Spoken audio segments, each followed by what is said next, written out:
ത്രിയേക ദൈവത്തിൻ്റെ അതിപരിശുദ്ധ നാമം വാഴ്ത്തപ്പെടുമാറാകട്ടെ. കർത്താവിൽ പ്രിയ വിശ്വാസികളുടെ സമൂഹമേ, നിങ്ങളേവരെയും വീണ്ടും വരുമെന്ന് അരുളിച്ചെയ്ത് ഉദ്ധിതനായ കർത്താവായ യേശുക്രിസ്തുവിൻ്റെ നാമത്തിൽ പ്രഭാതവചനത്തിലേക്ക് വിനീതമായി സ്വാഗതം ചെയ്യുന്നു. ഇന്ന് വിഷയമായി കൊണ്ടുവന്നിരിക്കുന്നത് മനുഷ്യൻ നീതീകരണം പ്രാപിക്കുന്നത് എങ്ങനെ എന്നാണ്. കർത്താവായ യേശുക്രിസ്തുവിൽ വിശ്വസിക്കുന്ന നാം നീതീകരണം എങ്ങനെ പ്രാപിക്കണമെന്നുള്ളത് തിരുവചനം നമ്മെ പഠിപ്പിക്കുന്നുണ്ട്. പരിശുദ്ധനായ പൗലോസ് ശ്ലീഹാ റോമർക്കെഴുതിയ ലേഖനം 5-ാം അധ്യായം 1-2 വാക്യം വായിക്കുമ്പോൾ നമുക്ക് അതിൽ നിന്ന് മനസ്സിലാകുന്നത്, നീതീകരിക്കപ്പെട്ടു നമ്മുടെ കർത്താവായ യേശുക്രിസ്തു മൂലം നമുക്ക് ദൈവത്തോട് സമാധാനമുണ്ട്. നാം നിൽക്കുന്ന ഈ കൃപയിലേക്ക് നമുക്ക് അവൻ മൂലം വിശ്വാസത്താൽ പ്രവേശനവും ലഭിച്ചിരിക്കുന്നു. നാം ദൈവതേജസ്സിൻ്റെ പ്രത്യാശയിൽ പ്രശംസിക്കുന്നു എന്ന് ഈ വേദഭാഗം നമ്മെ ഉദ്ബോധിപ്പിക്കുന്നു. ക്രിസ്തുവിലുള്ള വിശ്വാസത്താൽ പ്രവൃത്തികൾ കൂടാതെ കൃപയാലുള്ള നീതീകരണമാണ് നമുക്ക് വേണ്ടത്. എഫേസ്യർ ലേഖനത്തിൽ ആ ആശയം വ്യക്തമാക്കുന്നുണ്ട്. പൗലോസ് ശ്ലീഹാ പറയുന്നു, എഫേസ്യർ എഴുതിയ ലേഖനം 2-ാം അധ്യായം 8-ാം വാക്യത്തിൽ പ്രകാരം പറയുന്നു, കൃപയാലല്ലോ നിങ്ങൾ വിശ്വാസം മൂലം രക്ഷിക്കപ്പെട്ടിരിക്കുന്നത്, അതിന് നിങ്ങൾ കാരണമല്ല, ദൈവത്തിൻ്റെ ദാനമത്രയാകുന്നു എന്നാണ് ഇവിടെ എടുത്ത് പറഞ്ഞിരിക്കുന്നത്. വിശ്വാസം മൂലം രക്ഷിക്കപ്പെട്ടവർക്ക് മാത്രമേ കൃപ ലഭിക്കുകയുള്ളൂ. അതിലും ഉപരിയായി നാം മനസ്സിലാക്കേണ്ടത്, ദൈവത്തിൻ്റെ ദാനമാണ് നമുക്ക് ലഭിക്കുന്ന കൃപകൾ എന്നാണ്. ആ കൃപകൾ ദൈവത്തിൻ്റെ ദാനമാണെന്ന് കൃത്യമായിട്ട് മനസ്സിലാക്കാത്ത ഒരു വ്യക്തിക്ക് വിശ്വാസത്തോടുകൂടി മുമ്പോട്ട് ജീവിക്കുവാൻ സാധിക്കുകയില്ല എന്ന് നമുക്ക് നമ്മുടെ പിതാക്കന്മാരുടെ ജീവിതത്തിലൂടെയും നമ്മളുടെ അനുഭവങ്ങളിലൂടെയും നമുക്ക് മനസ്സിലാക്കുവാൻ സാധിക്കും. പൗലോസ് ശ്ലീഹാ റോമർക്കെഴുതിയ ലേഖനത്തിൽ എന്താണ് പറയുന്നതെന്ന് നമുക്കൊന്ന് നോക്കാം. റോമർക്കെഴുതിയ ലേഖനം 1-ാം അധ്യായം 17-ാം വാക്യത്തിൽ, അതിൽ ദൈവത്തിൻ്റെ നീതി വിശ്വാസം ഹേതുവായും വിശ്വാസത്തിനായിക്കൊണ്ടും വെളിപ്പെടുന്നു. നീതിമാൻ വിശ്വാസത്താൽ ജീവിക്കും എന്ന് എഴുതിയിരിക്കുന്നുവല്ലോ എന്ന് ഇവിടെ എടുത്ത് പറയുന്നു. നീതിമാൻ വിശ്വാസത്താൽ ജീവിക്കും. വിശ്വാസമുള്ളവർക്ക് മാത്രമേ നീതിമാനാകുവാൻ സാധിക്കുകയുള്ളൂ. ആയതിനാൽ നാം നീതി പ്രവർത്തിച്ചുകൊണ്ട് മാത്രം ഈ ലോകത്തിൽ ജീവിക്കുന്നുവെങ്കിൽ ദൈവകൃപയും അനുഗ്രഹങ്ങളും നമുക്ക് ധാരാളമായി അനുഭവിക്കുവാൻ സാധിക്കും എന്നുള്ളതിന് യാതൊരു സംശയവുമില്ല. അഗാധമായ കുറ്റബോധവും പശ്ചാത്താപവും ഇല്ലായെങ്കിൽ നമുക്ക് ജീവിതം ജീവിച്ച് തീർക്കാം എന്ന് മാത്രമേ ഉള്ളൂ. ഹൃദയത്തിലെ മരവിപ്പും മടുപ്പും കൊണ്ട് വലഞ്ഞിരിക്കുന്ന നാം ഓരോരുത്തരും നീതിയുള്ളവർ ആയിരിക്കണം. എങ്കിൽ മാത്രമേ നമ്മൾക്ക് സന്തോഷപ്രദമായിട്ട് ബാക്കിയുള്ള നമ്മുടെ ജീവിതം ജീവിക്കുവാൻ സാധിക്കുകയുള്ളൂ എന്നീ അവസരത്തിൽ ഞാൻ പറയുവാൻ ആഗ്രഹിക്കുന്നു.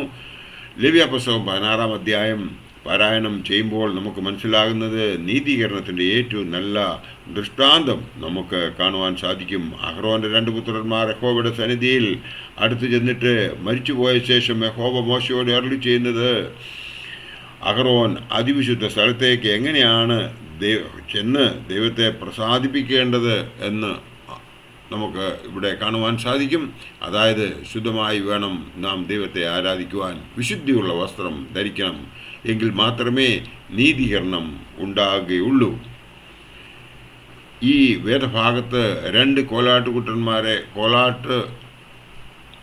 കൊറ്റന്മാരെ യാഗപീഠത്തെങ്കിൽ കൊണ്ടുവരുന്നതായി നമുക്ക് കാണാം. അവയിൽ ഒന്നിനെ യാഗത്തിനായി തിരഞ്ഞെടുക്കുകയും മറ്റേതിൻ്റെ തലയിൽ 2 കൈകളും വെച്ച് ഇസ്രായേൽ മക്കളുടെ സകല പാപങ്ങളും ഏറ്റുപറഞ്ഞ് ആ പാപമെല്ലാം ആ ആട്ടുകൊറ്റൻ്റെ മേൽ ചുമത്തി അതിനെ മരുഭൂമിയിലേക്ക് കൊണ്ടുപോയി വിടുന്നതായി നാം കാണുന്നു. ഇത് കർത്താവായ യേശുക്രിസ്തു മനുഷ്യജാതിയുടെ പാപം തൻ്റെ മേൽ ഏറ്റ് പാപത്തെ ചുമന്നൊഴിക്കുന്നതിന് പ്രതീകമായി നമ്മുടെ പിതാക്കന്മാർ പിന്നീട് പ്രദർശിപ്പിക്കുന്നുണ്ട്. ഈ പഴയ നിയമത്തിലെ യഥാർത്ഥ നടത്തിപ്പിനായാണ് യേശു ഈ ലോകത്തിലേക്ക് കടന്നു വന്നത് എന്നും നമുക്ക് മനസ്സിലാക്കുവാൻ സാധിക്കും. ഇതാ ലോകത്തിൻ്റെ പാപം ചുമന്നൊഴിക്കുന്ന ദൈവത്തിൻ്റെ കുഞ്ഞാട് എന്ന യോർദാൻ നദിയുടെ തീരത്ത് നിന്നുകൊണ്ട് യോഹന്നാൻ സ്നാപകൻ ചൂണ്ടിക്കാണിച്ചു കൊടുത്ത ക്രിസ്തു മനുഷ്യർക്ക് വേണ്ടി പാപം വഹിച്ചു എന്ന സത്യം നാം അറിയേണ്ടതാണ്. അതറിയുകയും വിശ്വസിക്കുകയും അംഗീകരിക്കുകയും ചെയ്യുന്നതാണ് രക്ഷ അനുഭവിക്കുവാൻ നിത്യനായ ദൈവം ഒരുക്കിയിരിക്കുന്ന ദൈവസ്നേഹം നമുക്ക് കിട്ടുന്നത് വഴി നമുക്ക് അത് സാധിക്കും എന്നുള്ളതിന് യാതൊരു സംശയവുമില്ല. ക്രിസ്തുവിൻ്റെ ക്രൂശ് മരണത്താൽ ഉയർത്തെഴുന്നേൽപ്പിനാലും മനുഷ്യന് വീണ്ടെടുപ്പ് ലഭിച്ചു. ക്രിസ്തുവിൻ്റെ ആ ഉദ്ധാനത്തിലൂടെയാണ് നാം കൃതാർത്ഥരായത്. അവൻ നമുക്ക് വേണ്ടി സ്ഥലമൊരുക്കുവാൻ പോയിരിക്കുന്നു. അവൻ സ്ഥലമൊരുക്കിയതിന് ശേഷം തിരികെ വന്ന് നമ്മളെ ഓരോരുത്തരെയും സ്വീകരിക്കുമെന്നുള്ളതിന് യാതൊരു സംശയവുമില്ല. പാപികളെ വിടുവിച്ച് സ്വതന്ത്രരാക്കുന്നവനാണ് അവനെന്ന് നമുക്ക് മനസ്സിലാക്കുവാൻ സാധിക്കും. അങ്ങനെ സ്വതന്ത്രരായ നമ്മൾ ദൈവത്തെ അറിയാതെ ഇപ്പോൾ ജീവിക്കുന്നു. അതാണ് നമുക്ക് മാറ്റം വരുത്തേണ്ടത്. അതെന്ന് നമ്മൾ മാറ്റം വരുത്തുന്നോ അന്ന് മാത്രമേ നമുക്ക് അനുഗ്രഹങ്ങൾ ലഭിക്കുകയുള്ളൂ, നമ്മളുടെ ആഗ്രഹങ്ങൾ സാധിച്ചു കിട്ടുകയുള്ളൂ. സൗജന്യമായി നീതീകരണം ലഭിക്കുന്നത് വിശ്വാസത്താലാണ്. ആയതിനാൽ നമുക്ക് ആ വിശ്വാസം വളരെ ആവശ്യമാണ്. വിശ്വാസം എന്നതോ ആശിക്കുന്നതിൻ്റെ ഉറപ്പും കാണാത്ത കാര്യങ്ങളുടെ നിശ്ചയമാകുന്നുവെന്ന് എബ്രായർക്ക് എഴുതിയ ലേഖകൻ 11-ാം അധ്യായം 1-ാം വാക്യത്തിൽ പറയുന്നത് നമ്മൾ ഗ്രഹിക്കേണ്ടതുണ്ട്. സൗജന്യമായി നമുക്ക് കിട്ടുന്ന ആ കൃപാവരങ്ങൾക്ക് വേണ്ടി നാം നന്ദി പറയുന്നവരായിരിക്കണം. സമാധാനമുള്ളവരായി ജീവിക്കണമെങ്കിൽ നാം പാപത്തിൽ നിന്ന് മുക്തരാകണം. അതിനായി പിതാക്കന്മാർ പറഞ്ഞു തന്നതായ വഴിയിലൂടെ നാം യാത്ര ചെയ്യേണ്ടതുണ്ട്. നീതീകരണം മൂലം മാത്രമേ ദൈവത്തോട് സമാധാനം അഥവാ നിരപ്പ് ഓടുകൂടി നമുക്ക് ജീവിക്കുവാൻ സാധിക്കത്തുള്ളൂ. എങ്കിൽ മാത്രമേ ആ അനുഗ്രഹം നമുക്ക് ലഭിക്കുകയുള്ളൂ എന്ന് മാത്രം ഈ അവസരത്തിൽ നിങ്ങളെ ഓർപ്പിച്ചുകൊണ്ട് എൻ്റെ വാക്കുകൾ നിന്ന് വിരമിക്കട്ടെ. ദൈവം നമ്മളെല്ലാവരെയും അനുഗ്രഹിക്കട്ടെ. നന്ദി, നമസ്കാരം.